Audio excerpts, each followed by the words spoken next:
Capitol riots, FBI warnings amid fears of more pro-Trump violence. The FBI is warning of the possibility of armed protests being held across the U.S. in the days before Joe Biden is sworn in as president. There are reports of armed groups planning to gather at all 50 state capitals and in Washington, D.C. in the run-up to his 20th of January inauguration. The fears come as security plans are hardened for the event itself. On Monday, Mr. Biden told reporters he was not afraid to take the oath of office outside of the U.S. Capitol. Both he and Vice-President-elect Kamala Harris are still expected to be sworn in outside the building, only 2 weeks after it was the site of a deadly raid by radical supporters of President Donald Trump opposing the election result. Security officials are resolute there will be no repeat of the breach seen on 6 January, when thousands of pro-Trump supporters were able to break into the grounds of the complex where members of Congress were voting to certify the election result. What is the 25th Amendment? The 65 days that led to chaos at the Capitol. Capitol riots, what's happening with arrests?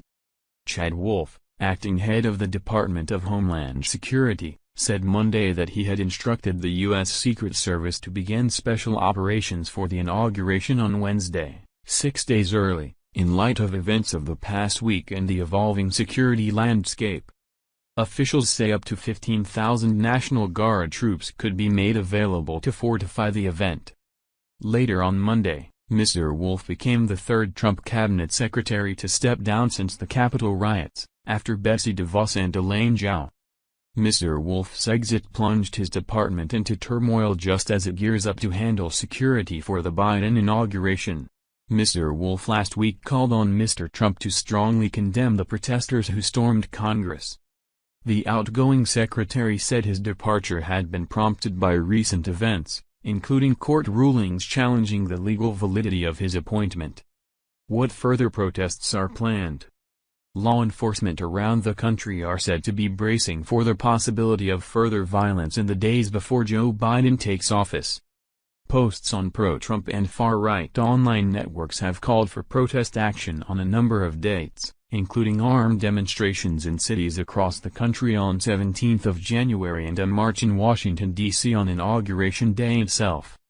An internal FBI bulletin, reported by ABC News and other outlets, carries a warning that one group is calling for the storming of state, local and federal courthouses around the country if Mr. Trump is removed from office early and on Inauguration Day if he is not.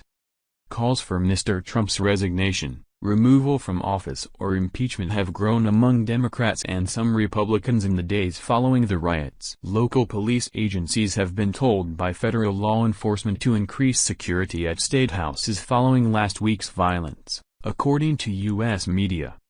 The Reuters news agency, citing a federal law enforcement official, said the FBI warnings are in place for all state capitals from 16 to 20 January itself and in Washington, D.C. at least 3 days before the inauguration.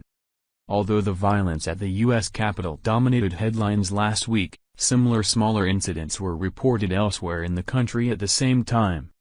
What security is planned for the inauguration? The U.S. Department of Homeland Security confirmed on Monday that it would begin National Special Security Event, NSSE, operations for the inauguration 6 days early, starting Wednesday.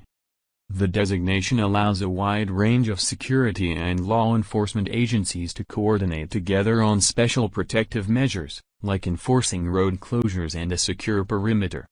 The announcement came after Washington, D.C.'s mayor, Ms. Bowser, went public with her appeal to bolster security after what she described as an unprecedented terrorist attack at the U.S. Capitol last week. She has also asked Americans to avoid travel to Washington, D.C. for the event. Inaugurations traditionally draw hundreds of thousands to the streets of the Capitol, but the coronavirus pandemic had already curtailed those plans before security fears were heightened. Capitol police officer hailed as a hero. Democrats move to impeach Trump again.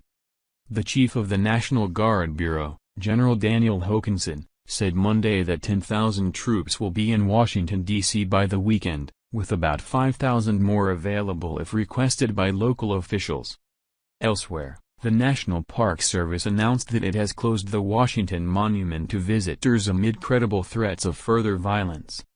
Groups involved in the January 6, 2021 riots at the U.S. Capitol continue to threaten to disrupt the 59th presidential inauguration on January 20, the service said in a statement, adding it could institute further temporary closures to other areas within the National Mall and Memorial Parks.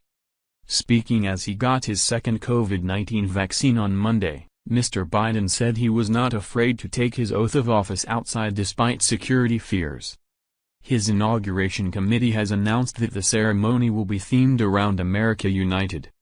After being sworn in as president, Mr. Biden is expected to take part in a wreath-laying ceremony alongside former Presidents Barack Obama, George W. Bush and Bill Clinton to help underscore his message of unity. Donald Trump has said he will not attend the inauguration, becoming the first president in more than 150 years not to do so. What is the latest on impeachment efforts?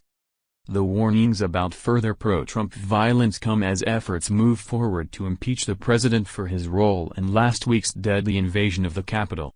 An article filed in the House on Monday accuses Mr. Trump of incitement of insurrection during a rally in which Mr. Trump alleged, without evidence, that November's presidential election was stolen from him. Democrats say a vote on the article will go ahead in the House on Wednesday unless Vice President Mike Pence invokes constitutional powers to remove Mr. Trump from office. Mr. Trump has made no public statements since he was banned from several social media platforms, including Twitter, on Friday. It comes as websites and social media networks crack down against other users and websites seem to be encouraging violence, including social network Parler, which said Monday it was suing Amazon for removing it from its web hosting service.